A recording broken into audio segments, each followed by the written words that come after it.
sambil masak, ya kan? Sambil kita nambah ilmu, pengetahuan bersama. Semoga pertemuan kita membawa berkah insyaallah. Sebelum saya mulai jawab pertanyaan semuanya, siap Mbak Intan ya, Mbak Titin ya, Mbak Partau ya. Sebelum saya jawab pertanyaan teman-teman semuanya, kita doa dulu yuk. Bismillah, Rabbi zidna ilman warzuqna fahman. Ya Allah, tambahkan kami ilmu dan karuniakan kepada kami pemahaman. Siap, Arab Saudi hadir. Oke, mantap ya, Masya Allah. Yuk, teman-teman semuanya, kita sambil jogging, Ustazah udah dikantongin. Oh Mak, iya siap ya. Oke, sehat selalu jogging bisa bisa ngetik ya, Masya Allah ya. Oke, siap dah. Udah boleh aku jawab, kita doa dulu yuk. Bismillah. Rabbi zidna ilman warzuqna fahman. Ya Allah, tambahkan kami ilmu dan karuniakan kepada kami pemahaman. Aku mulai jawab ya pertanyaan teman-teman semuanya hari ini. Bismillah ya. Ustazah, aku mulai jawab ya teman-teman ya. Suami saya suka bohong. Jadi saya sumpahin yang jelek-jelek. Mbak masih sah nggak istrinya? Kalau Mbak masih sah istrinya, nanti kalau Mbak sumpahin yang jelek-jelek, efek sampingnya Mbak akan terkena imbas kejelekan itu. Misalnya Mbak doain dia sakit, ya Mbak sumpahin dia bangkrut, Mbak sumpahin dia apa, Mbak akan terkena imbasnya. Tapi kalau dia bukan udah pasangan Mbak, nah itu juga tetap tidak boleh ya. Tiadalah umatku yang penyumpah dan bercarut. Doakan dia berubah, bukan dia didoakan yang jelek-jelek, oke? Ustazah, gimana cara ngilangin overthinking? Anakku balik ke pesantren kok aku takut banyak kabar nggak baik. Oh nggak apa-apa, di antara ribuan pesantren cuman satu 2 yang seperti itu. Sama, kaji konsep kemungkinan aja. Walaupun anak Mbak nggak di pesantren, anak Mbak misalnya di SMA atau di SMP biasa yang di luar pesantren, kemungkinan akan terjadi hal-hal yang tidak diinginkan pasti ada. Sama dengan anak di pesantren, kemungkinan akan terjadi hal-hal yang tidak diinginkan juga pasti ada. Akan tetapi justru lebih banyak kemungkinan itu di kalangan anak-anak SMA. Walaupun kasusnya beda antar mereka yang berzina misalnya, antar mereka dengan temannya, walaupun bukan ustadznya seperti itu kan. Jadi cara berpikirnya aja yang diubah, bahwa kemungkinan untuk anak kita terjebak dalam hal-hal yang tidak kita suka itu tetap ada. Kalau Mbak pindahkan ke SMA, pacaran dia, iya kan, berzina dia, ada kemungkinan, iya kan, buka jilbab dia. Nah, kalau ada di pesantren ya kemungkinan ustadznya seperti itu karena peluangnya kan nggak ada dari santri lain, karena kan pisah tuh laki-laki wanita. Jadi itu udah tepat. Yang penting Mbak udah memasukkan anak Mbak ke pesantren yang paling tepat, dipantau terus ya. Ustazah bagaimana menghadapi seorang ustazah yang menjelek-jelekkan jamaahnya di hadapan jamaah lainnya? Oh, waduh ini. Jadi begini, jika dia menjelek-jelekkan jamaah di depan jamaah lainnya, sampai dia menyebut nama, itu memang sebuah kesalahan fatal. Karena menurut Imam Syafi'i, jika engkau menasihati aku di hadapan sendiri, maka kau sedang menasihatiku. Tapi jika kau menasihatiku, apalagi menjelek-jelekkanku di hadapan orang ramai, maka engkau sedang menghinaku. Saya berbaik sangka, ustazah itu khilaf. Kalau seandainya itu cuman sekali saja, mungkin boleh diingatkan. Chat dia atau japri dia. Kalau Mbak mau itu bagian dari kebaikan. Seandainya itu menjadi karakter, menurut saya boleh dihentikan. Karena itu termasuk yang sangat fatal. Tapi apapun kesalahan dari Al-Mukarram Ustazah itu, tetap kebaikannya diambil ya. Kalau cuman sekali, aku pikir itu cuman karena pengaruh orang lain atau kekhilafan. Boleh chat dia, Jafri dia. Karena manusia itu al-insan fi mahallil khata' wan nisyan. Manusia itu tempat salah dan lupa. Tapi kalau itu menjadi karakter, agak sedikit berbahaya. Karena nanti akan terpecah tuh jamaahnya menjadi dua. Nah itu nggak boleh ya. Jadi semoga itu bukan karakter. Karena biasanya orang yang berilmu pengetahuan tidak akan melakukan itu. Ya, kayak gitu ya. Iya Pak Nuansa, lagi talak dia. Zah, boleh nggak aku menjauh dari saudara yang suka menghina dan menyepelekan orang lain? Kalau yang dia sepelekan orang lain, Mbak tidak perlu menjauh. Mbak mendekat aja dengan cara Mbak boleh banding. Banding itu nasihati dia, dia miskin loh. Walaupun miskin dia baik loh. Nah, supaya Mbak dapat pahala karena yang dijelekkan bukan Mbak. Tapi kalau Mbak yang menjadi korbannya, Mbak boleh menjauh. Kurangi urusan dengan dia, ya. Ustazah, oke, iya. Saya punya uang rekening 200 juta. Setiap gajian sudah kupotong buat zakat. Uang yang ada di rekeningnya 200 juta tetap wajib zakat ya, 5 juta ya. Oke. Ustazah, oke, siap ya. Adakah sholat ba'diyah Jumat? Nggak ada. Kalau pondo bisa dilakukan, kalau puasa kodo bisa dilakukan di hari Senin dan Kamis, tentu bisa. Puasa kodo dilakukan di Senin, Kamis, Senin, Kamis ya, bisa. Oke. Ustazah kok nggak pernah menceritakan orang? Macam mana ini? Masa aku ceritain orang? Memberikan informasi yang baik, hello, pending, enggak kan? Memberikan informasi yang baik, tidak harus memberi contoh pada orang. Kita bisa memotivasi orang, mengajak orang kebaikan tanpa harus menyebutkan nama contoh orang yang hidup sekarang. Nah itu tidak boleh. Ini tujuan kita memotivasi orang, terus kita sebut nama orang. Itu ghibah namanya. Jadi niatnya benar, cara saya jadi salah. Jadi kalau kita mau mengingatkan orang, memahamkan orang, tidak harus dengan menceritakan orang atau menyebut nama orang. Sama dengan ingin memotivasi orang buat mapan, kaya, tidak harus menunjukkan seberapa banyak harta kita. Memotivasi orang untuk lebih rajin ibadah, tidak harus menunjukkan seberapa banyak ibadah kita. Jadi tidak harus. Pastikan niat benar, cara juga harus benar ya. Jadi teman-teman nggak akan ketemu, aku menyebut nama orang nggak akan pernah ketemu. Kecuali khilaf banget. Dan kemungkinannya semoga Allah lindungi terus dari hal yang seperti itu. Kemungkinannya kecil sekali. Karena 23 tahun aku dakwah, aku nggak pernah sebut nama orang sih. Nggak pernah sih. Nama orang, nama yang lagi hits nggak pernah sih. Kalaupun ada itu udah khilaf banget kali ya. Oke kita lanjut ya. Bolehkah selesai qobliyah subuh, salam langsung sholat subuh? Berdoanya selesai sholat fardu. Boleh? Nggak ada masalah. Boleh aja. Siap ya. Oke gitu ya. Dosakah kalau suami melakukan hubungan beli tiket? Hubungan. Astagfirullah. Ustazah, dosakah menolak suami melakukan hubungan intim pas mau waktu subuh? Lebih tepatnya bukan ditolak, sholat subuh aja dulu biar gampang, itu kan bisa ya.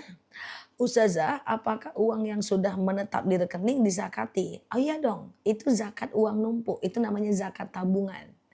Kalau zakat tabungan, selagi tabungan itu nggak jelas buat apa. Tabungan ini pokoknya untuk masa depan, itu zakat. Atau investasi ini untuk masa depan, itu zakat. Ya, karena sebenarnya orang Islam tidak boleh menabung selagi masih ada orang miskin di sekitarnya. Cuman kan kita pengen nabung juga. Kita pengen nabung juga, ya kan? Sementara orang miskin masih ada gitu ya.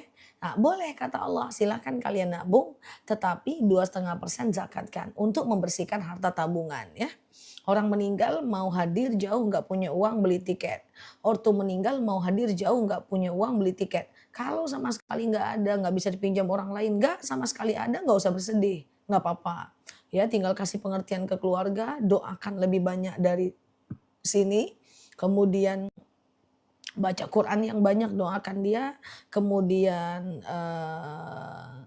bisa sholawat, bisa perbanyak Al-Fatihah, kuatkan iman, bangun tengah malam, doakan dia, kirim Yasin bisa. Karena hadir jenazah meninggal meskipun dia orang tua itu tetap fardu kifayah, nggak apa-apa ya. Kalau memang tidak bisa sama sekali. Saya mau tanya, temanku umrohan tapi tidak sholat, itu sah nggak umrohnya? Kalau dia umrohnya lalu kemudian dia tidak melakukan sholat, kebetulan rukun umroh itu nggak ada sholat mbak. Umrohnya sah tapi nggak sholatnya berdosa. Hanya saja dosa meninggalkan sholat setiap hari itu lebih besar dosanya dibanding umroh yang cuma satu kali. Saya punya anak laki-laki yang nomor satu, apa salah saya minta uang sama anak saya?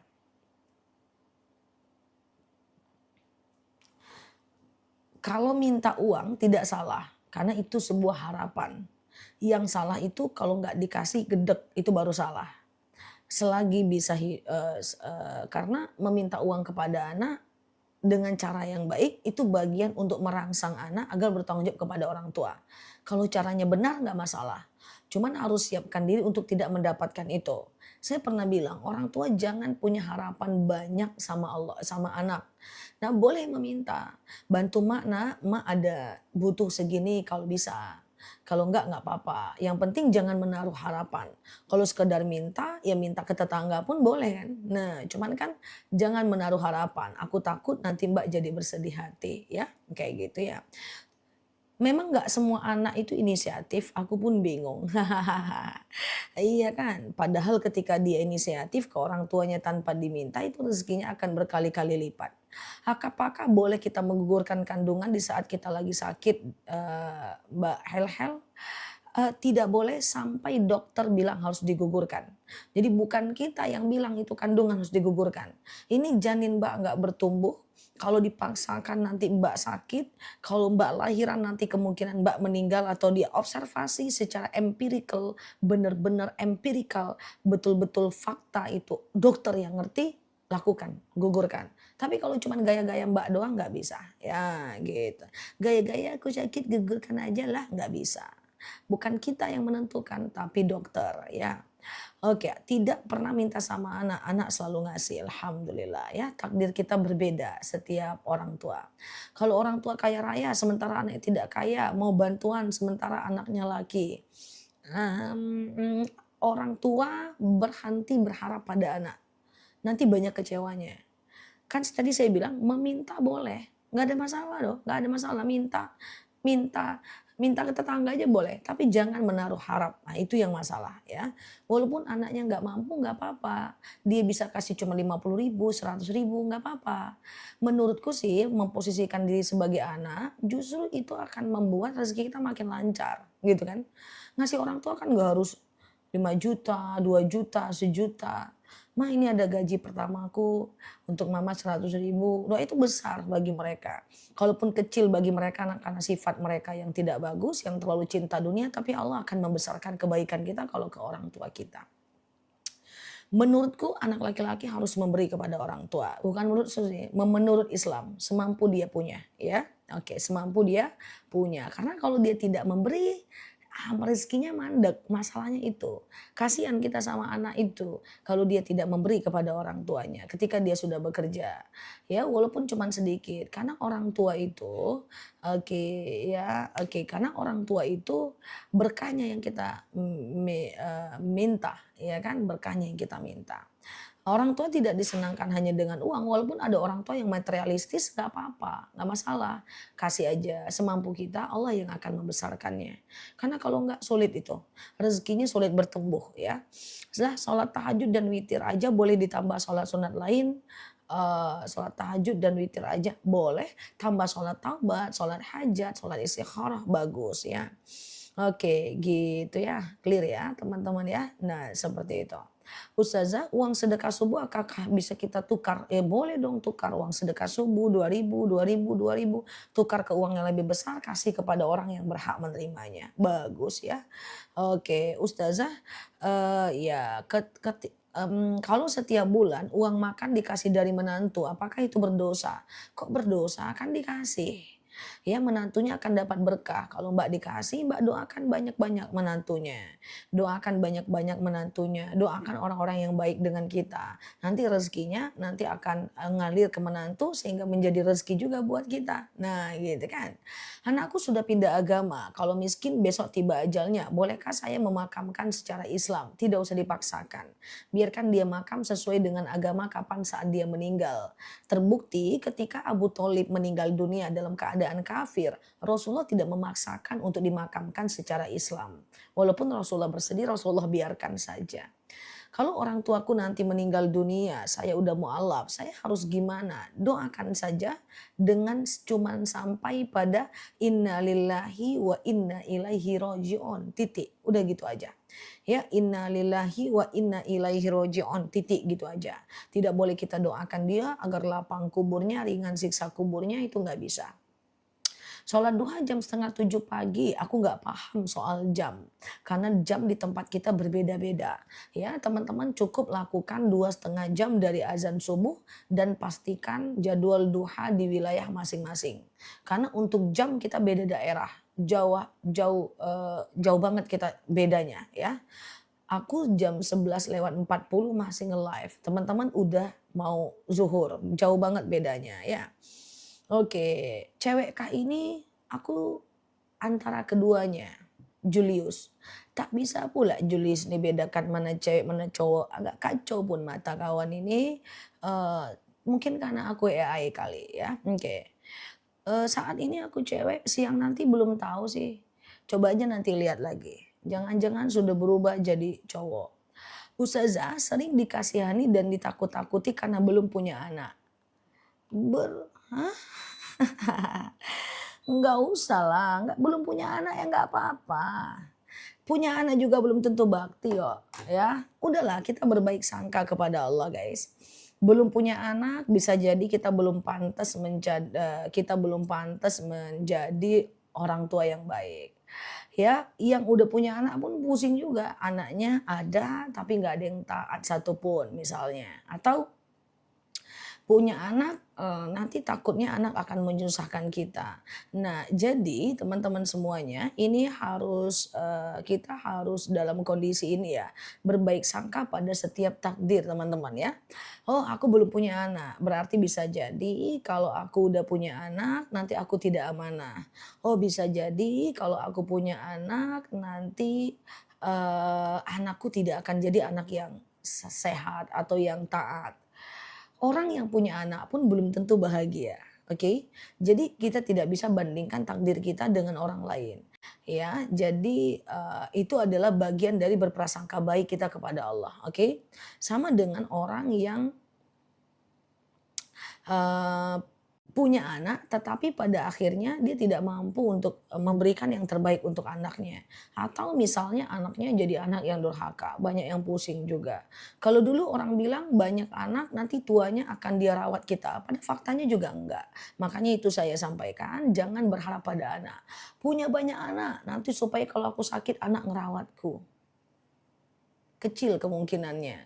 Tetap kita hanya bisa menggantungkan diri kita pada diri kita dan orang nanti yang bisa jadi dirawat oleh pembantu, bisa jadi dirawat oleh menantu, bisa jadi dirawat oleh siapapun ya. Jadi jangan aku punya anak nanti kalau aku tua yang merawat anakku, pada faktanya sangat kecil. Pada faktanya dia sibuk dengan dirinya dan kita sibuk dengan sakitnya kita.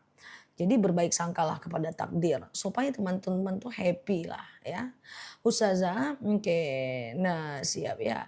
Saya mengurus anak yatim di kala bulan Muharram, saya belum bisa berbagi. Gimana Ustazah? Ya berbagi dengan cara yang lain ya.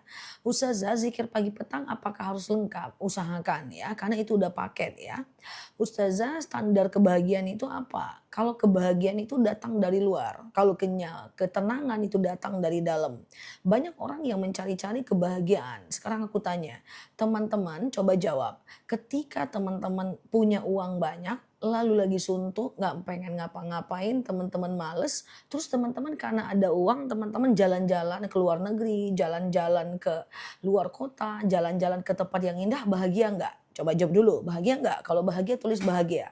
Kalau bahagia tulis bahagia. Bahagia nggak kira-kira? Kalau teman-teman tuh ya punya banyak uang, terus teman-teman suntuk nih, terus jalan-jalan nih, ah aku jalan-jalan lah, pengen jalan-jalan ke luar negeri, atau aku pengen jalan-jalan ke mana gitu ya. Kira-kira bahagia nggak? Bahagia ya. Nah, jadi bahagia itu adalah faktor luar.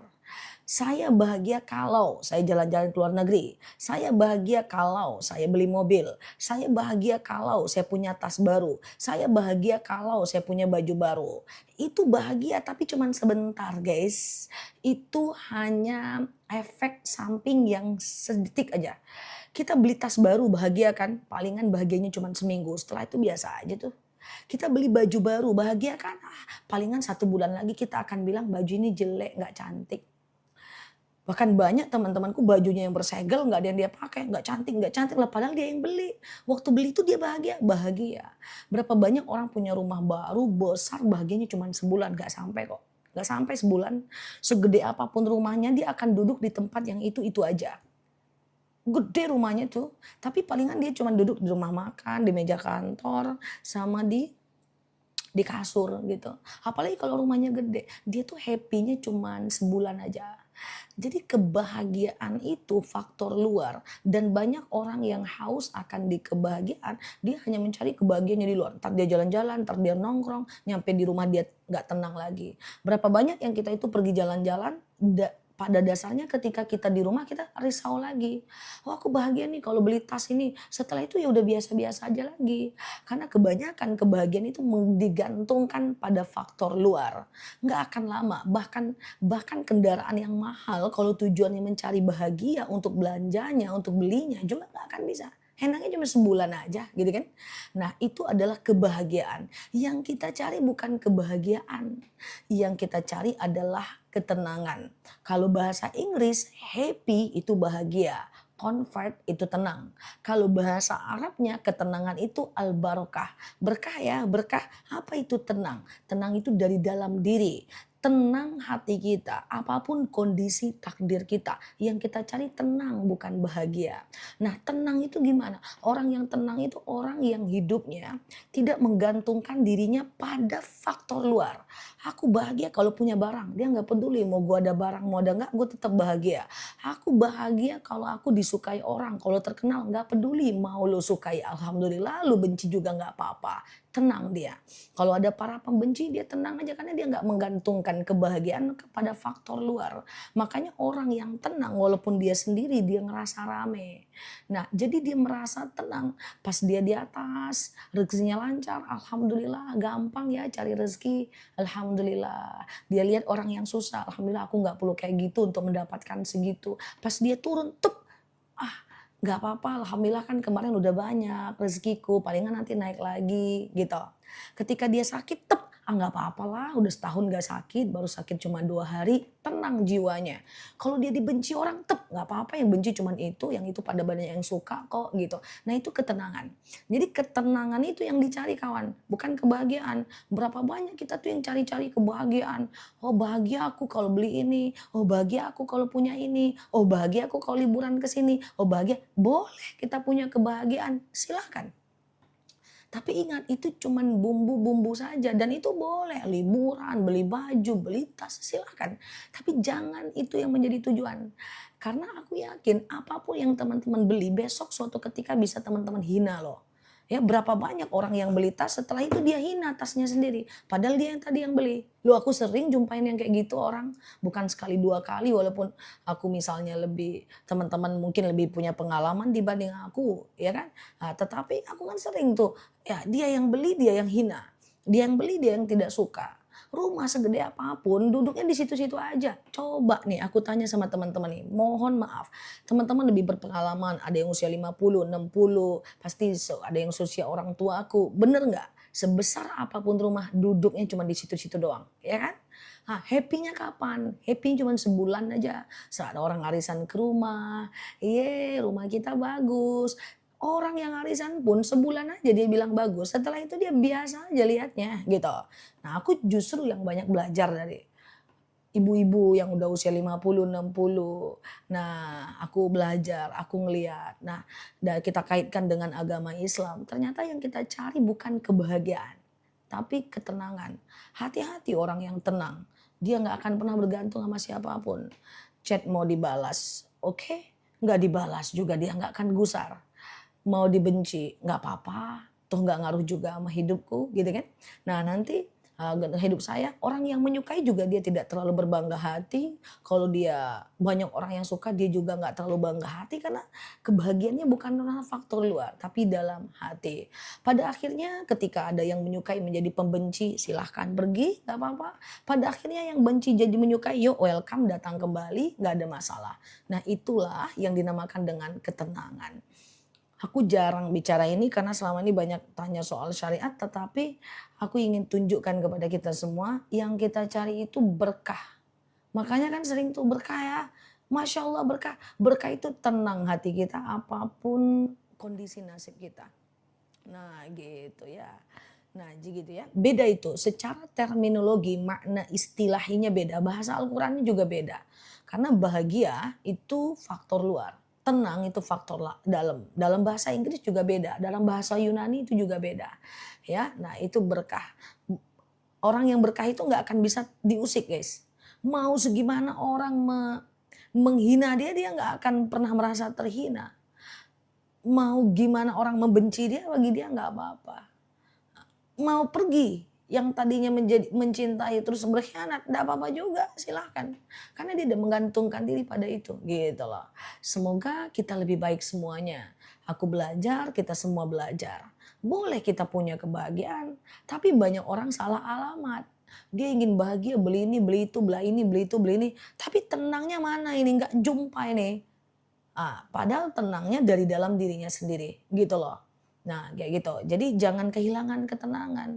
Nah, ketenangan itu dicari. Ya dengan cara apa? Banyak berpikir. Ya, tenang itu apa? Dalam dalil dikatakan ada hubungan ketenangan dengan baca Quran.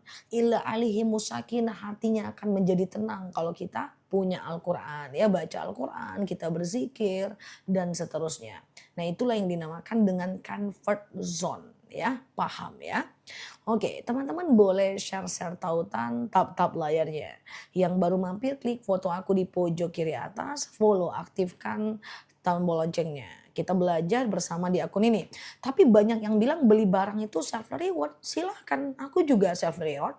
Tapi bisa beli 10 baru beli satu. Oke, self reward jangan sampai nol. Itu namanya bukan self reward, itu namanya adalah nafsu. Ya, punya uang 100 juta, beli mobil 100 juta itu namanya nafsu.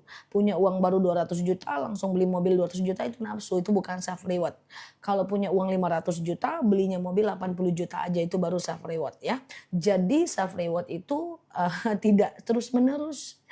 Oke, belajar menahan keinginan ya. Nah, karena nanti kalau nggak bisa nahan keinginan jadi riba, ngutang sana ngutang sini ya.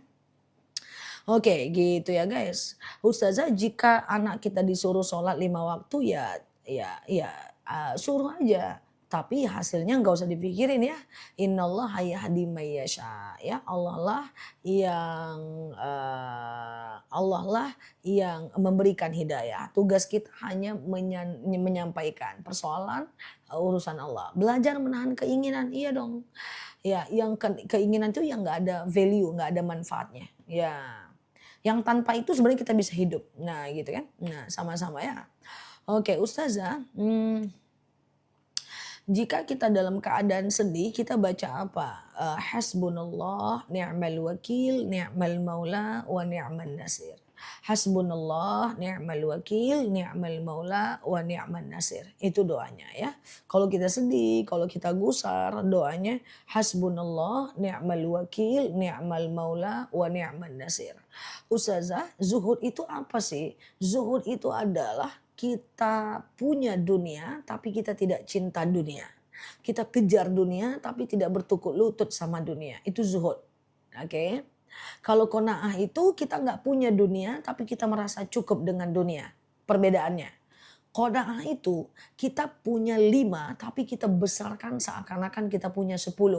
Sehari-hari kita cuma makan tempe, tahu, telur, toge kayak gitu. Seakan-akan kita makan rendang, kita besarkan nikmat Allah, itu qanaah. Kalau zuhud kita punya banyak, kita punya banyak uang, kita punya rumah bagus, kendaraan bagus, tapi sifat kita itu seperti biasa-biasa aja. Seperti biasa-biasa aja. Nah, itu zuhud. Jadi dia punya dunia tapi dia tidak cinta dunia. Dia kejar dunia tapi dia tidak menghamba pada dunia. Itu zuhud. Oke. Jadi kalau kita di bawah, milikilah sifat qanaah, yaitu membesarkan nikmat Allah. Kalau kita di atas, pilihlah sifat zuhud, yaitu merendah hatikan diri kita karena nikmat yang besar. Nah, jadi kalau teman-teman kaya, zuhudlah. Kalau teman-teman lagi susah, qanaahlah. Dan itu Khadijah punya. Waktu dia kaya, dia tidak sombong. Waktu dia miskin, diboikot hartanya, dia tetap membesarkan nikmat Allah. Jadi orang Islam sebenarnya kalau punya ilmu, maka dia akan berada pada zona tenang. Kalau dia di atas, dia rendahkan hati. Kalau dia di bawah, dia lapangkan hati. Oke? gitu. Dan semuanya soal belief, soal bagaimana kita mengontrol diri kita dan semua karena ilmu dan iman. Mungkinkah orang beriman tanpa ilmu? Sulit.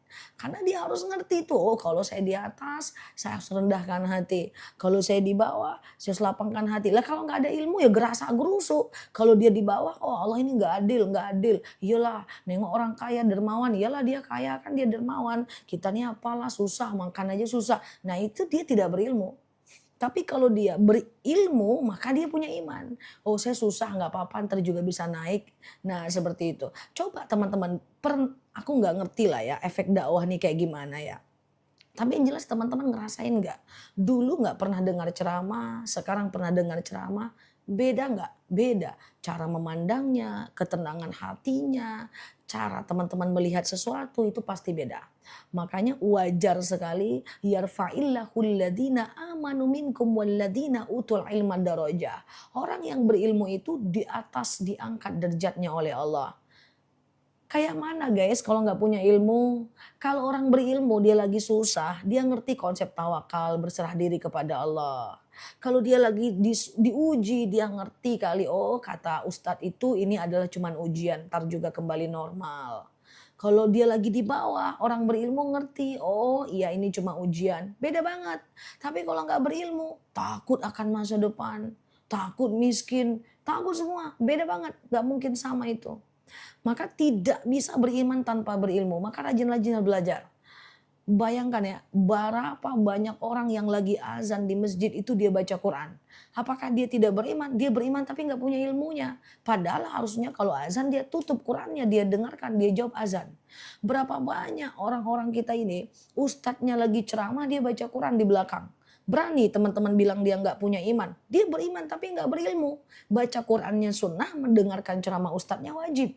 Dia beriman tapi nggak ada ilmunya gitu loh. Berapa banyak di masjid orang-orang yang lagi ustadznya ceramah, oh dia berzikir. Subhanallah, subhanallah, subhanallah. Beriman tapi nggak ada ilmunya. Padahal zikirnya sunnah, mendengarkan ceramah ustadz adalah wajib gitu kan. Berapa banyak orang yang lagi azan, dia ke masjid kan beriman tuh guys. Dia ke masjid lagi azan, kan dia beriman tuh guys. Tapi dia cerita, lagi azan dia cerita inilah cabai mahal lah, begini-begini. Lagi azan, dia cerita. Padahal lagi azan itu diem, baca Quran, tutup, zikir, berhenti, denger azan, jawab. Tapi lagi azan dia cerita. Terus teman-teman berani bilang dia tidak beriman. Nggak berani guys. Mereka ke masjid loh. Ya kan? Cuman tidak berilmu pengetahuan. Nah inilah yang kita maksud dengan ilmu itu, iman itu direnggut dengan ilmu pengetahuan. Maka iman tanpa ilmu pengetahuan is blind, buta. Jadi dia beriman-iman aja, tapi tanpa ilmunya. Nah ini yang kita maksud. Jadi semoga kita semua menjadi orang berilmu, tidak usah buru-buru, pelan-pelan kita lebih baik dibanding kita di masa lalu. Nah tadi udah jawab kan, beda guys. Hal yastawil ladina ya'lamuna ma la ta'lamun. Tak mungkin sama orang berilmu dengan yang tidak berilmu, itu beda. Nah itu nggak aku yang bilang, itu dalil yang bilang. Beda kan teman-teman?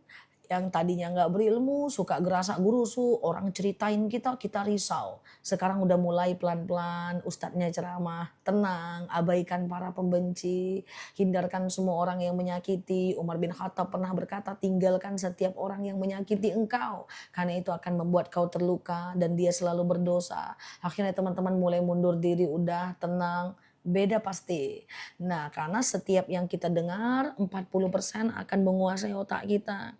20% apa yang kita lihat dan 70% apa yang kita lakukan. Nggak mungkin orang yang sering dengar pengajian beda dengan orang-orang yang nggak mengaji. Semoga kita lebih baik, nggak perlu buru-buru. Yang penting kita lebih baik dari versi kita di masa lalu walaupun tidak lebih baik dibanding orang.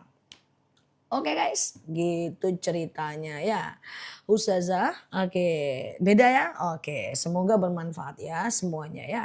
Oke Ustazah, ya amin amin amin ya. Sebentar ya. Bagaimana menghilangkan rasa dendam pada orang? Saya udah berusaha melupakan tapi sulit untuk memaafkan. kurang menyibukkan diri aja dengan hal yang bermanfaat ya. Coba kerjakan hal-hal yang tertunda, hal-hal yang selama ini tertunda untuk bisa melupakan orang. Nah, aku mau sampaikan, kalau kita sibuk dengan hal yang bermanfaat, tidak harus bekerja loh guys.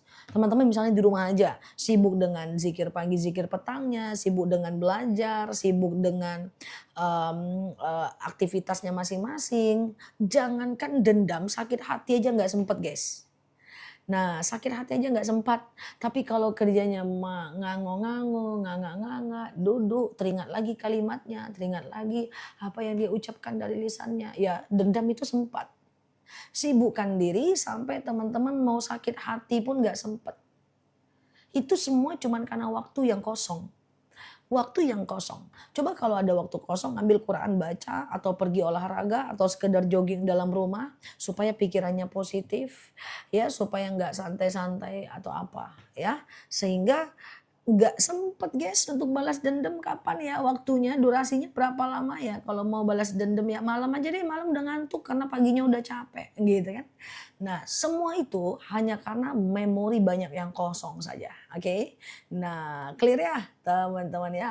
Ya, jadi sakit hati, sibukkan diri dengan hal yang bermanfaat ya. Cari cari ruangan kosong untuk kita bisa dialog dengan diri sendiri. Sibukkan, jangan ada space waktu, waktu itu diminta pertanggungjawaban ya. Nah, yang tadinya nggak olahraga, coba olahraga, yang tadinya nggak pernah scrub, yuk scrub kita ya kan. Yang tadi nggak pernah ngerawat wajah, yuk kita rawat. Nah, ya ngeteh pagi-pagi ya santai, santai aja. Nah, itu nanti dendamnya hilang karena kita selalu terkungkung pada hal-hal yang seperti itu. Kasihan diri kita itu, dendam itu nggak ada menguntungkan kita. Kalau ada untungnya satu aja aku pun mau juga dendam itu guys. Masalahnya untungnya nggak ada ya. Oke, nah kalau sering dibentak suami atau dimarahin suami, coba buat satu ruangan kecil atau cari ruangan kosong yang untuk kita bisa sendiri. Kalau suaminya itu toksik misalnya suka marah-marah dan seterusnya ya. Oke, Ustazah, oke. Yeay, aman ya Ustazah?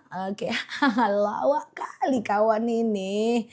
Ya, bagaimana cara menghindari rasa iri? Walikulli ni'matin mahsud. Ya, setiap ada nikmat pada diri orang, pada diri kita akan ada orang yang iri. Mbak, iri itu bukan dengan bendanya, tapi dengan orangnya. Ada tetangga punya mobil baru, Mbak iri. Kalau aku punya mobil baru, Mbak nggak bakal iri. Pura-puranya contohnya seperti itu. Jadi yang Mbak iri kan bukan mobilnya tapi orangnya. Cara menghindari iri ya gampang, jangan lihat nikmat yang ada pada orang itu. Lihat nikmat yang ada pada diri Mbak saja. Gitu aja kok caranya. Kalau kita iri, kita tuh nggak iri sama bendanya. Ada orang punya rumah baru, Mbak iri, temen Mbak. Kalau aku punya rumah baru Mbak mungkin seneng. Karena sama aku Mbaknya nggak iri. Yang Mbak iri itu adalah orangnya. Caranya gimana? Tutup mata dari nikmat orang itu. Selesai. Kalau keluar rumah, gitu kan. Nah jadi, tutup mata. Jadi kalau kita iri itu, kita bukan iri atas nikmatnya, atas bendanya, tapi karena orangnya. Oke? Gitu caranya. Besarkan nikmat, ingat-ingat aku punya ini, kan dia nggak punya ini, aku punya ini, kan dia nggak punya ini, oh berarti nikmat Allah lebih besar sih sama aku, ujung-ujungnya sama aja. Walaupun dia punya mobil, tetapi belum tentu juga, kayak gitu ya. Nah, sama pesanku ya kurang-kurangi lihat kiri kanan ya guys. Kurang-kurangi lihat kiri kanan ya. Kurang-kurangi lihat kiri kanan ya. Nah, belajar untuk lebih fokus kepada diri sendiri. Ya, jadi seperti ya itu ya guys. Aku kerja aku udah banyak banget. Teman-teman nggak akan mungkin expect apa yang aku kerjain saat ini dan dulu. Dan aku nggak pernah membandingkan diriku dengan orang lain. Wah, misalnya nih aku ada kerjaan apa kayak gitu, di bidang yang sama, aku banding-bandingkan nggak pernah. Aku hanya berusaha untuk lebih baik dibanding tahun lalu, tahun ini harus lebih oke dibanding tahun lalu, nggak lihat-lihat ngintip-ngintip sebelah, ngintip misalnya aku ada kompetitor bisnis, ngintip-ngintip kompetitor itu. Enggak ya teman-teman ya, karena itu akan membuat kita jadi nggak produktif ya. Atau aku dosen, naik jabatan, ngintip-ngintip temanku yang naik jabatan, enggak. Oke untuk naik jabatan butuh poin segini, buat jurnal, nulis ini, pergi penelitian, ini kerjakan nggak usah lihat-lihat jabatan orang, kayak gitu. Itu lebih gampang ya. Ustazah, oke dah, teman-teman boleh share-share tautan, tap-tap layarnya. Ya, yang baru mampir boleh klik foto aku di pojok kiri atas, follow, aktifkan tombol loncengnya. Kita belajar bersama di akun ini ya. Mengecewakan orang dosa enggak? Mengecewakan orang dosa enggak? Bam, kutanya kucingku dulu ya guys. Cing, mengecewakan, malah nguap, orang nanya malah nguap. Alamak, pagi-pagi udah nguap. Untung kok nggak kena hisap, Bom. Untung dia kucing, pagi-pagi udah nguap, nggak kena hisap. Ah, mengecewakan orang itu setahu aku dosa sih Mbak. Nanti ku tanya dulu sama si Bom ya. Nah, setahu aku dosa. Mengecewakan orang itu dosa Mbak ya. Oke, gitu ya guys. Oke ya, sehat selalu ya teman-teman semuanya di sana ya. Oke, jawab Bang. Ustazah, doa untuk ibu yang sedang sakit boleh pakai bahasa Indonesia aja sih. Oke, Ustazah adakan niat untuk berdagang bukan niat doa ya, doa ya. Doa rajin-rajin baca Al-Waqiah setiap habis subuh kalau kita pedagang ya. Kemudian rajin-rajin sedekah subuh dan kemudian rajin-rajin untuk sholat duha dan minimal 2 rakaat dan kemudian eh, jangan lupa syukuri apa yang kita dapat hari itu ya. Hmm, Ustazah, murojaah apakah dianggap baca Quran? Murojaah tahu nggak yang lain? Yang lain ngerti murojaah nggak? Kalau ada orang ngafal Quran, kemudian kalau ada orang ngafal Quran, kemudian dia ngulang hafalan itu namanya murojaah. Ya, dia ngafal, dia ngulang hafalan itu murojaah. Pahalanya adalah pahala menghafal.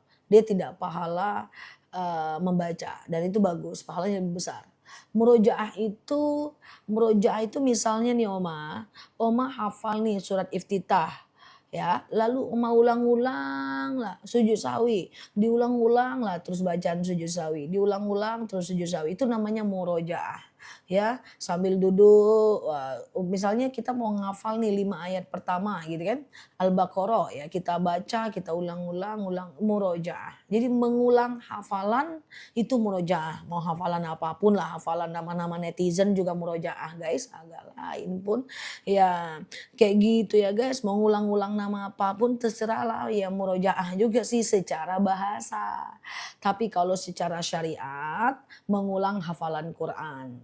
Tapi kalau secara bahasa umum dia adalah mengulang, pokoknya apapun lah nak diulang-ulang ya. Oke, itu namanya murojaah ya. Udah tap-tap layarnya sambil kita belajar bersama di akun ini ya. Semoga kehadiran teman-teman semuanya membawa berkah dan semoga selalu sehat di sana ya. Oke, sebentar aku siapkan dulu ya guys untuk handphonenya ya. Semoga teman-teman sehat selalu di sana ya. Oke, sudah. Oke, assalamualaikum warahmatullahi wabarakatuh. Yuk kita doa dulu. Oke, siap Mbak titipan ilahi ya.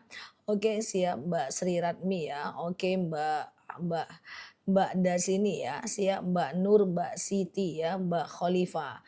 Oke, siap Mbak Astur ya, Mbak Sumarni, Mbak Munirah ya. Siap Mbak Dik Tanjung. Oke, Mbak Ardana, Mbak Nur dan Mbak-mbak lainnya. Oke guys, kita doa dulu yuk teman-teman semuanya. Robbi zidna ilman warzuqna fahman. Ya Allah, tambahkan kami ilmu dan karuniakan kepada kami pemahaman ya guys. Kita doa dulu yuk. Bismillah, Robbi zidna ilman warzuqna fahman ya. Oke, ya Allah, tambahkan kami ilmu dan karuniakan kepada kami pemahaman ya. Oke ya guys, sehat selalu ya teman-teman semuanya di sana ya. Oke, Ustazah, oke. Ada orang pergi kondangan. Aku mulai kira-kira gimana? Boleh? Siap ya, Mbak Tini ya. Oke, siap Mbak Balka ya. Aku mulai boleh ya, biar kita banyak dapat ilmunya ya. Siap Mbak Hijau Ungu ya, Masya Allah. Ada orang yang kondangan, tapi dia ngisi amplop kosong. Tetangga sudah pada tahu, udah abaikan saja. Itu urusan dia dengan Allah. Nggak usah digibahin, berdosa ya. Dia ketahuan ngisi amplop kosong, tetangga tahu, nggak usah digibahin. Ya toh sedekah hukumnya sunnah saja, tidak wajib, nggak usah digibahin, tahan diri ya. Tahan diri untuk tidak menggibahkannya. Ketika itu dia lakukan, tapi kenyataannya adalah benar, walaupun salah kita ndak boleh ceritakan. Oke, gitu ya guys, siap ya. Kita lanjut ya. Oke ya, kita lanjut ya teman-teman semuanya di sana ya. Ustazah, oke. Waalaikumsalam warahmatullah ya. Ustazah, apa benar turunnya iman karena kemaksiatan? Oh iya dong ya. Al iman yazid wa yangkus. Iman itu kadang naik, kadang turun ya. Yazidu bil khair wa yangkusu bil ma'asi ya. Kalau dia naik itu karena kebaikannya dan dia turun karena dosa-dosanya ya. Oke, kita lanjut ya guys. Ustazah lagi sholat tangannya garuk-garuk batal nggak?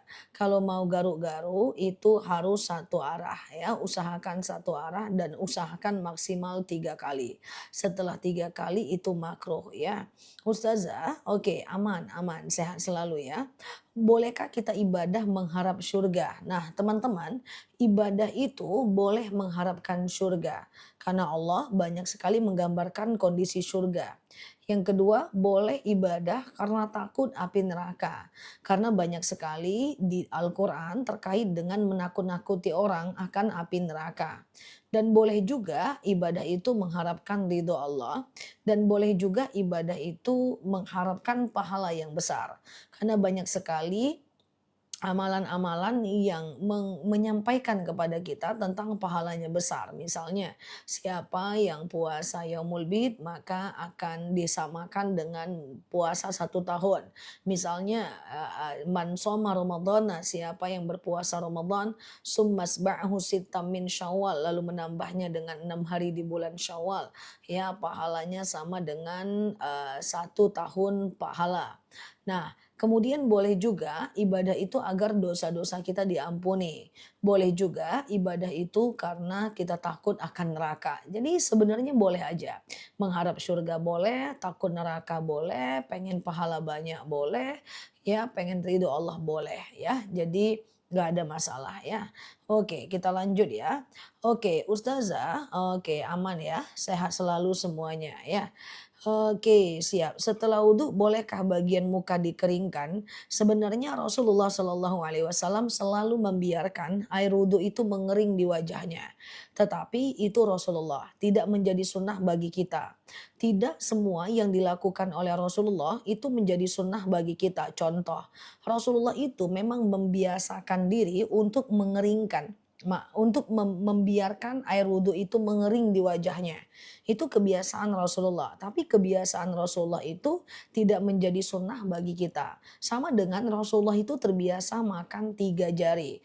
Jadi kita juga tidak wajib makan 3 jari. Jadi kebiasaan Rasulullah itu bisa menjadi tidak menjadi sunnah bagi kita ya. Rasulullah itu memanggil istrinya Siti Humairah juga tidak menjadi sunnah bagi kita ya. Teman-teman boleh share-share tautan tap-tap layarnya. Kita belajar bersama di akun ini ya. Ustazah, oke, bagaimana cara mengirimkan Al-Fatihah untuk almarhum suami?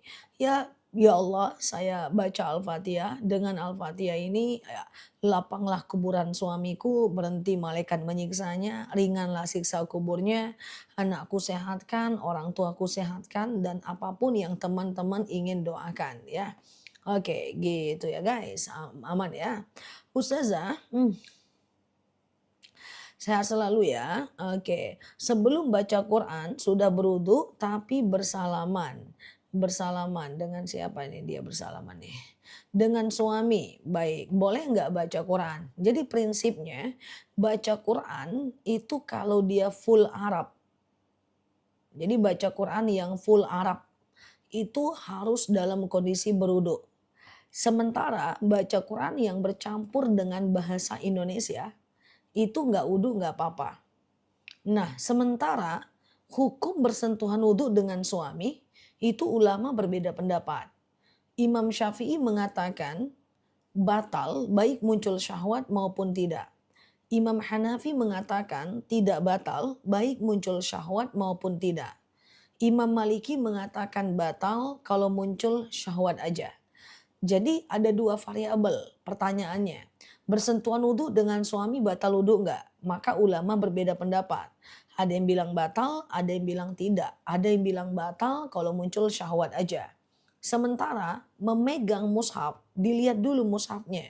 Kalau mushafnya full Arab, maka dia wajib wudhu. Tapi kalau dia bercampur dengan bahasa Indonesia, nggak wudhu, nggak jadi masalah. Oke, kayak gitu ya. Kita lanjut ya guys. Ustazah, oke, saya sering dizolimi dengan difitnah. Padahal saya baik, ya abaikan saja. Ya fitnah itu abaikan saja. Kalau hidup ini nggak difitnah kurang rame hidup kita. Terlalu flat guys ya. Jadi biasa-biasa aja ya. Difitnah tuh nggak ada masalah ya. Disitulah kita bisa melihat nanti mana teman, mana kawan, mana yang dia itu sebenarnya lawan tapi menjelma menjadi kawan atau kawan yang pura-pura sekedar menjadi kawan ya. Nggak apa-apa, difitnah itu masalah paling kecil dalam hidup ya. Ustazah, kalau sholat selalu nguap, ngantuk, tapi tidak dalam keadaan ngantuk. Waduh, itu hati-hati. Makanya sunnahnya dalam fikih sunnah Said Sabik, kalau menguap itu ditahan. Ya, Rasulullah Shallallahu Alaihi Wasallam dalam banyak athar dijelaskan bahwa Rasulullah itu selalu menahan uapannya. Ya, Rasulullah itu selalu menahan uapannya sampai merah mukanya menahan nguapnya. Karena beliau tahu menguap itu hukumnya makruh dan menguap itu adalah menular. Jadi sekali kita menguap, kita akan menguap terus. Maka saran aku kalau teman-teman dalam sholat itu pengen menguap, ditahan aja. Ditahan aja, ditahan biar nggak menguap. Supaya nggak selalu nguap-nguap terus, oke? Nah nguapnya selalu refleks, coba dibiasakan menahan uapan. Kadang-kadang ada orang itu yang kalau sholat dia nguap, kalau nggak sholat dia nggak nguap. Nah itu berbahaya, makanya ditahan ya. Oke, siap. Bagaimana caranya benar-benar khusyuk dalam sholat? Tidak mudah. Karena tingkat kekhusyukan itu setiap ulama berbeda. Ya, khusyuknya Rasulullah berbeda dengan khusyuknya sahabat, berbeda dengan khusyuknya tabi'in, berbeda dengan khusyuknya ulama, berbeda dengan khusyuknya kita. Kalaupun kita khusyuk saat ini, belum tentu besok kita khusyuk.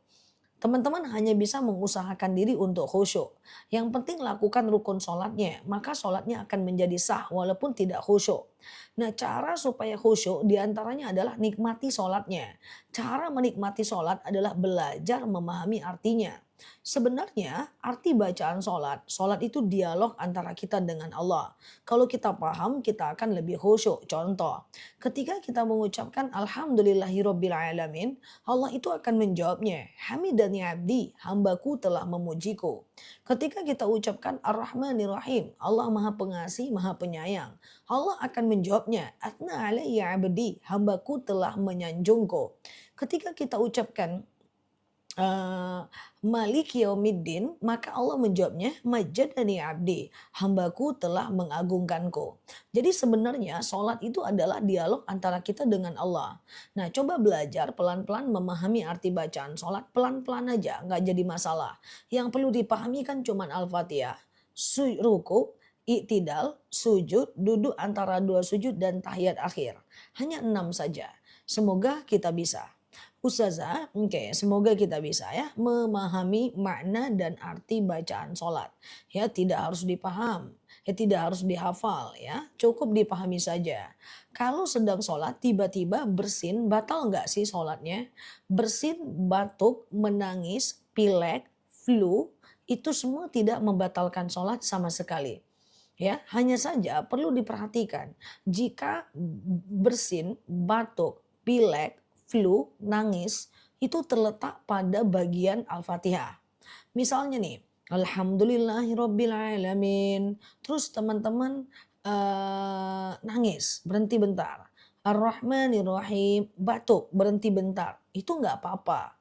Tetapi yang tidak boleh itu adalah Alhamdulillah, hajim. ulang lagi Al-Fatihahnya dari awal. Malik Hakim. Ulang lagi Al-Fatihahnya dari awal.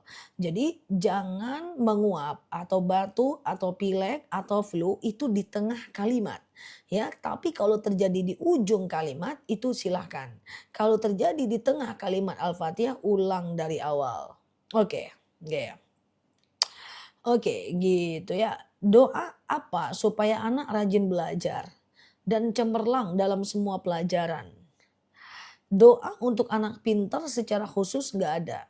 Cuma anak kalau dia mau pintar kita harus sering puji dia. Walaupun dia nggak dapat sesuatu ya puji aja. Semakin dia dipuji semakin dia semangat belajar. Manusia itu lebih banyak dipuji daripada lebih banyak disuruh.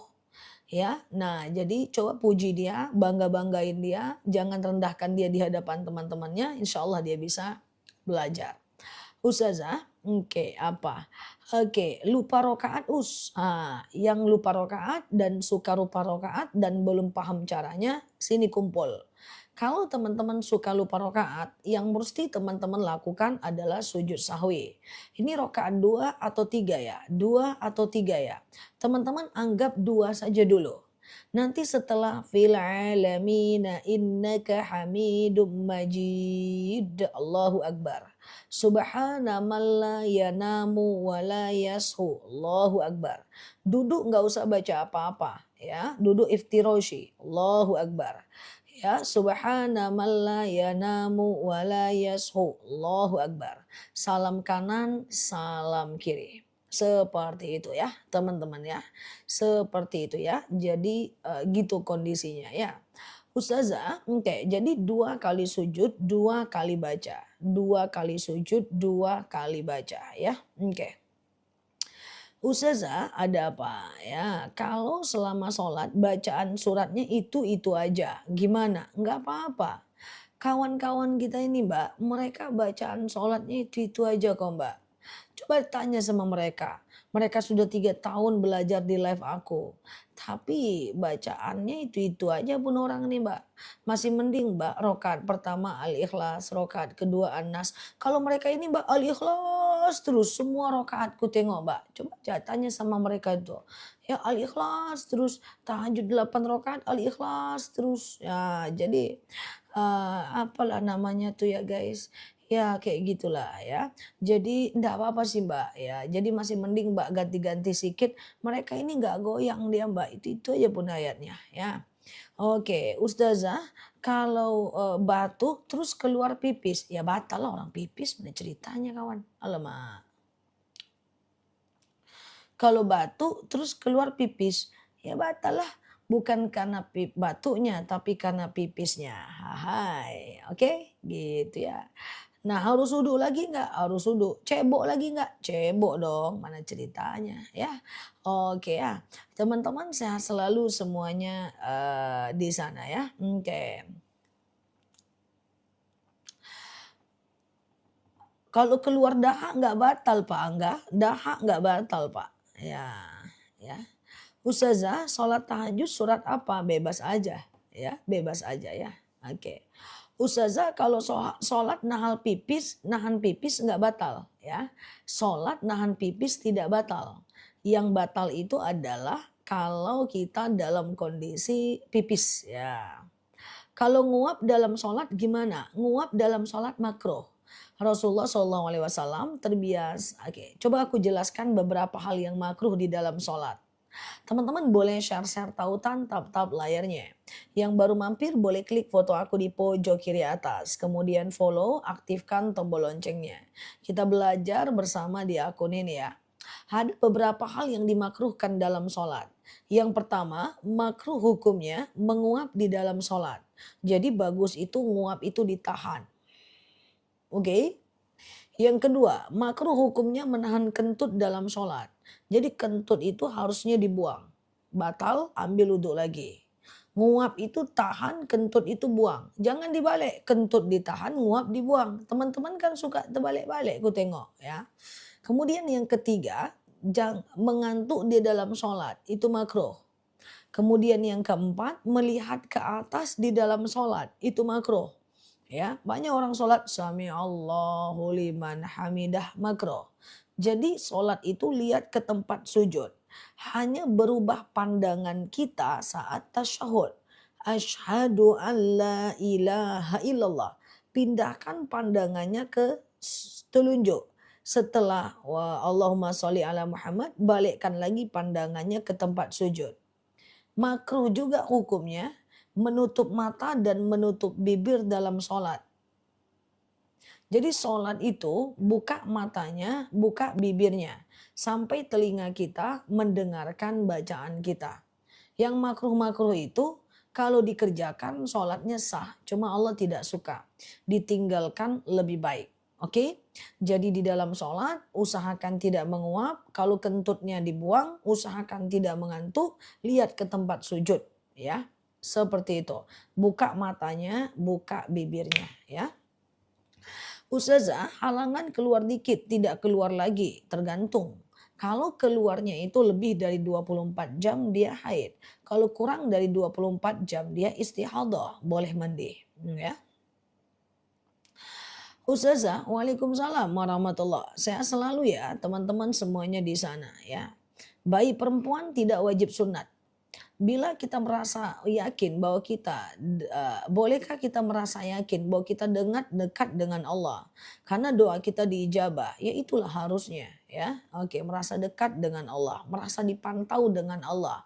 Ada dalil al-ihsanu an ta'budallah ka'annaka tarahu fa illam takun tarahu fa innahu yarak.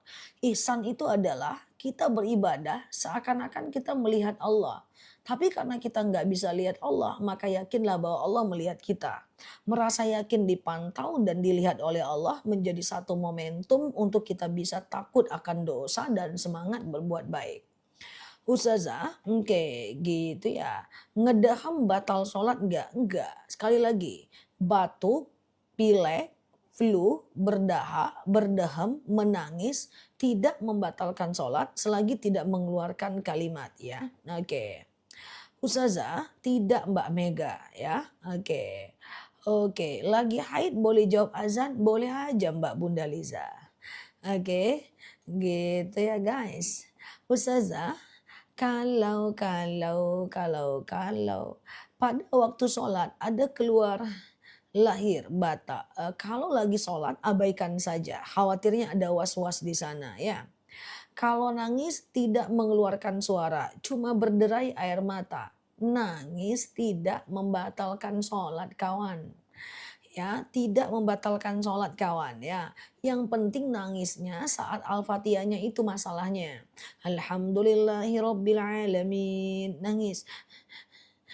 Nggak apa-apa. Tapi kalau nangisnya di tengah Al-Fatihah, Alhamdulillah, ulang lagi Al-Fatihahnya dari awal. Jadi intinya nangis itu tidak membatalkan selagi tidak mengeluarkan kalimat.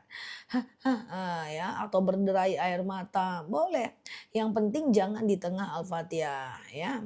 Menelan daha, oke, menelan daha, menelan sisa makanan, menelan darah gusi, ya itu tidak membatalkan sholat, bahkan juga tidak membatalkan puasa. Karena itu tidak dapat menghilangkan dahaga. Oke. Ustazah, nangis batal sholat enggak? Anak siapa lagi?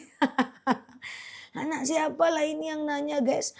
Guys, apakah suara aku jelas guys? Atau kecepatan aku? Oke, gitu ya guys. Nangis tidak membatalkan sholat ya guys. Oke ya. Ustazah, sholat ujung kaki kita kelihatan. Apakah lanjut sholatnya? Sholat ujung jempol kelihatan ngintip-ngintip, sholat jilbabnya keluar-keluar rambutnya, sholat sejadahnya mirang-miring, sarungnya melorot-lorot, mukenanya miring-miring. Kan teman-teman kalau sholat gitu kan, rusuh kali gue tengok, jempolnya nampak-nampak. Masukkan jempolnya, ya kerudungnya miring-miring, luruskan, ya sejadahnya menclang-menclong, ya kemudian sarungnya melorot, itu semua tidak membatalkan sholat ya. Cukup dibenerin saja. Lain kali yang benar sholatnya, jangan rusuh kali pula ya. Oke, gimana kalau nangis sampai keluar ingus? Nggak masalah.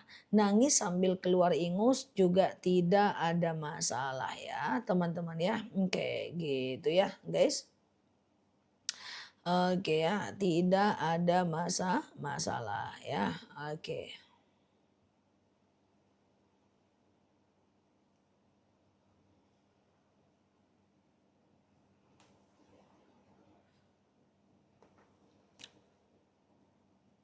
Oke, sebentar ya teman-teman ya. Oke, kita lanjut ya.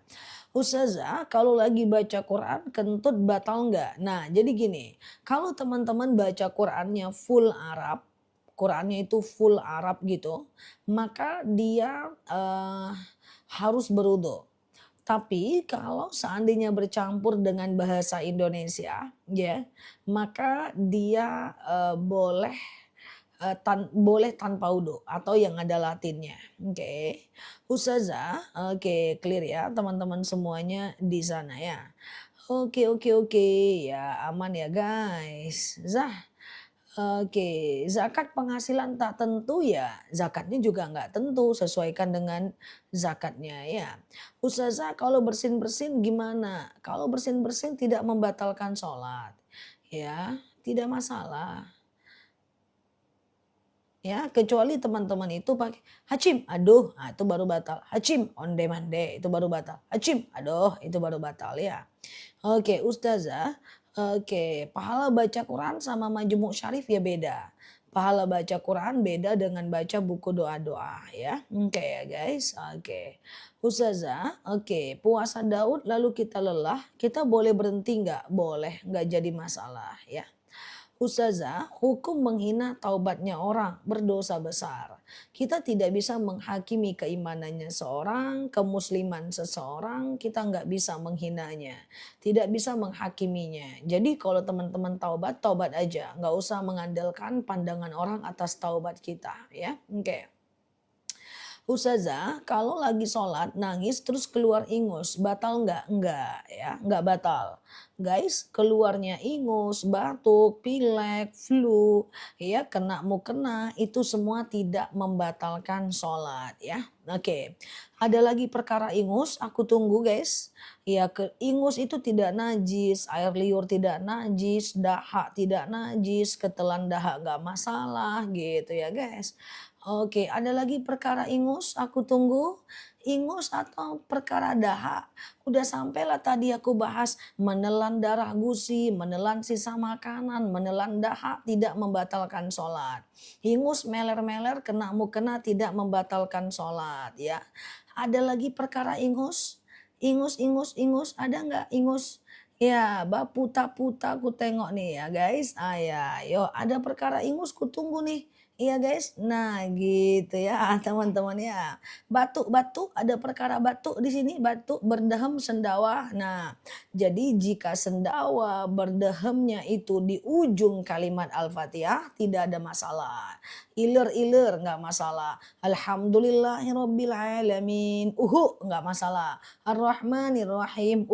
Nggak masalah ya. Oke. Oke ya guys, gitu ya. Tapi kalau alhamdulillah, ulang lagi dari awal ya. Oke. Ada lagi perkara dahak, dahak ada nggak dahak? Mana ceritanya sih muter-muter dahak terus ya. Liar nggak najis mbak. Kalau najis udah heboh kita mbak. Oke ya, gitu ya. Menelan ludah boleh kalau sholat telan aja. Ya menelan ludah, menelan dahak, ingus, sisa makanan, menelan itu tidak membatalkan sholat. Menelan ujian hidup pun tidak membatalkan sholat ya. Oke ya guys ya. Ini nampaknya diulang nih mana ceritanya ini ya. Oke gitu ya guys. Oke. Oke ya, paham nggak teman-teman semuanya nih? Oke ya, teman-teman boleh share-share tautan tap-tap layarnya ya. Kita belajar bersama di akun ini ya. Yang baru mampir boleh klik foto aku di pojok kiri atas. Ya, belajar kita inilah. Kadang-kadang yang ditanyain celana dalam, kadang-kadang keputihan ya inilah nasibku. Iya kan guys? Ya udahlah, aku jawab aja lah. Hmm. Ustazah, jika ada sisa makanan di mulut waktu sholat, hukumnya apa? Oh ya, hukumnya nggak ada masalah ya, ditelan aja ya. Kalau penghasilan 15 juta per bulan, batal berapa? Kalau 15 juta itu 375.000 zakatnya ya. Pas sholat nangis batal nggak? Nggak batal ya. Oke, gitu ya guys. Ustazah, oke, lagi sulit ekonomi malah dititipi 2 ponakan. Ya komunikasikan, kalau saat ini Mbak nggak bisa bantu karena Mbak lagi ada banyak sekali kebutuhan ya. Oke, clear ya teman-teman, sehat selalu semuanya di sana ya. Yang baru mampir klik foto aku di pojok kiri atas, follow, aktifkan tombol loncengnya. Kita belajar bersama di akun ini ya. Ustazah, batas tahajud kapan? Ya Mbak Noni, batas tahajud itu adalah azan subuh. Batas tahajud dan witir itu adalah azan subuh ya. Nah, azan subuh. Jadi selagi sebelum azan subuh, teman-teman masih bisa tahajud, masih bisa witir ya. Doa biar cepat kaya apa? Oke. Allahumma kfini bihalalika an haramik wa aghnini bifadlika amman siwak. Ya Allah, cukupkan aku dengan yang halal, jauhkan aku dari yang haram dan kayakan aku agar aku tidak meminta kepada selain Engkau. Yang mau kaya coba baca doa ini ya. Yang penting pastikan pengeluaran di bawah pemasukan, lebihnya ditabung, diinvestasikan, zakat, sedekah, insya Allah kaya ya. Oke, manalah tadi nih doa kaya. Ya ini dia doa kaya ya. Oke ya guys, masya Allah ya. Spill doanya, tuh aku sematin di bawah ya. Oke ya guys, siap selalu ya. Oke, Ustazah, kepala dari apa? Kepalaku dari Tuhan yang Maha Kuasa. Kayak mana lah menjawabnya guys, kepalaku pula ditanyanya dari apa. Nanti ku tanya sama mamaku ya, kepalaku dari apa. Yang penting aku asli ya guys, dilahirkan dari mamaku. Ya gitu ya guys, kita lanjut ya. Kepala pula dari apa? Kayak mana lah ini ya. Persoalan ingus nggak beres, kepala pula ditanyanya ya. Agak lain pun si kawanku ini. Oke ya guys, kita lanjut ya guys. Nah, itu dia ya. Allahumma kfini bihalalika al-haramik wa aghnini bifadlika amman siwak ya. Oke, clear ya guys. Gitu ya. Ustazah, oke, clear ya. Ya, kalau keluar ingus nggak selesai juga soal ingus nak. Kenapa teman-teman ingusan semua ku tengok yang hadir di live ini malam ini. Asik ingus aja pun dari tadi. Alah, nggak selesai juga soal ingus. Berobat lah guys. Ya, nah kalau ingus dalam sholat itu tidak membatalkan sholat ya guys. Oke, siap ya. Oke ya guys, sehat selalu ya teman-teman semuanya di sana. Ustazah, bolehkah witir setelah Isya? Boleh ya. Sholat Isya, lalu ba'diyah Isya, lalu witir. Ya, tengah malam mau tahajud boleh, tapi jangan witir lagi. Ya, tapi witir cuman boleh 1 kali saja ya. Sama, ingus meler kena mukena nggak masalah, nggak masalah ya.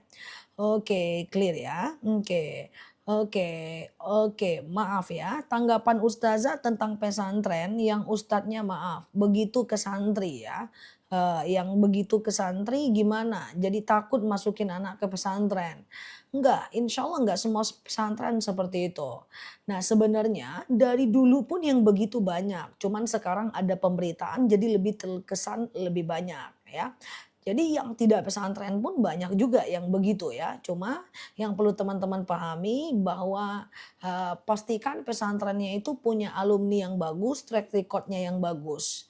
Ya biasanya pesantren-pesantren yang resmi di bawah Kementerian Agama dan legalitasnya jelas, akreditasinya jelas, yang usianya sudah cukup lama dan alumninya banyak itu aman ya. Nah, jadi jangan masukin ke yang akreditasinya nggak ada, kemudian tidak di bawah naungan kementerian, baru sebentar-bentar belum ada alumninya. Nah, itu hati-hati ya. Oke, akreditasi penting ya. Nah, Ustazah, habis sholat tahajud zikir dulu lalu doa atau habis witir zikir dan doa bebas aja, nggak jadi masalah ya. Ustazah, oke. Oke, siap. Oke, ba'diyah dulu, habis sholat Isya lalu ba'diyah dulu baru zikir, baru, witir, boleh. Ustazah kuliahnya apa? Dulu aku pesantren 6 tahun. S1 ku jurusan Usuluddin, S2 ku jurusan Usuluddin, S3 ku jurusan Syariah Islam ya. Oke ya, gitu ya. Ustazah ada apa ya? Salah kiblat shotnya, salah informasi, sah nggak sholatnya? Baik. Jika kita baru nyampe di tempat yang baru nih Mbak, kita nggak tahu arah kiblat, kita udah pelangak-plong cari arah kiblat. Lalu tahu-tahu sholat asar kita baru 2 rakaat, baru sadar tuh ternyata kiblat kita salah. Di tengah sholat kita sadar kiblat kita salah, maka kita boleh langsung pindah tanpa membawa sejadah dan lanjutkan sholatnya rakaat 3 dan 4 tanpa harus memutuskan sholatnya. Jika kita tahu kiblat kita salah di saat dalam kondisi kita sedang sholat. Tetapi kalau udah selesai sholat baru kita tahu kiblat kita salah, kita cek dulu. Tadi ada usaha nggak kita mencarinya? Kalau ada usaha mencarinya, maka tidak perlu mengulangnya. Tapi kalau tidak ada usaha mencarinya, perlu mengulangnya. Ini sumbernya dalam fikih sunnah Said Sabik ya. Oke, gitu. Paham ya? Di tengah sholat teman-teman boleh pindah. Ya, tapi kalau seandainya udah selesai sholat, cek dulu. Kalau ada usaha mencarinya, maka teman-teman tidak usah ulang. Kalau tidak ada usaha, ulanglah mencarinya. Ya, oke guys, gitu ya teman-teman ya. Yuk kita lanjut.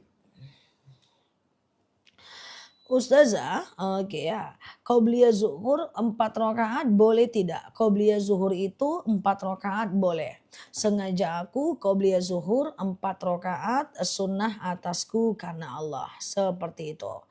Ya, nah kemudian rakaat 1 berdiri, rakaat kedua berdiri, rakaat ketiga berdiri, rakaat keempat tahiyat akhir. Rakaat 1, 2, 3, 4 semuanya ayat pendek. Gitu Besti. Kok nggak ada lagi yang nanya ingus guys. Zah ada apa? Kalau kursi kasir di toko membelakangi kiblat nggak masalah. Kalau kursi kasir membelakangi kiblat nggak masalah guys. Ya gitu ya guys. Siap ya. Oke sehat selalu ya teman-teman semuanya. Kalau kita sholat di kapal gimana? Sholat di kapal itu di mana Mbak Oma lagi musim selemo Zah. Ada aja Mbak Oma ini, lagi musim salemuzah ada dia. Oke kita lanjut ya. Kalau sholat di kapal, di mana arah kapal, di situ arah kiblat ya. Di mana arah kapal, di situ arah kiblat. Nggak usah bilang tuh sama sama kaptennya, ten, aku mau sholat nih, tolong arahkan ke sini, tenggelam nanti kapalnya guys ya. Nah sama dengan kalau kita lagi naik pesawat, di mana arah pesawat, di situ arah kiblat ya. Ustazah, oke siap ya. Aku haid sudah 17 hari, gimana? Kalau haid sudah 17 hari, hari ke-15-nya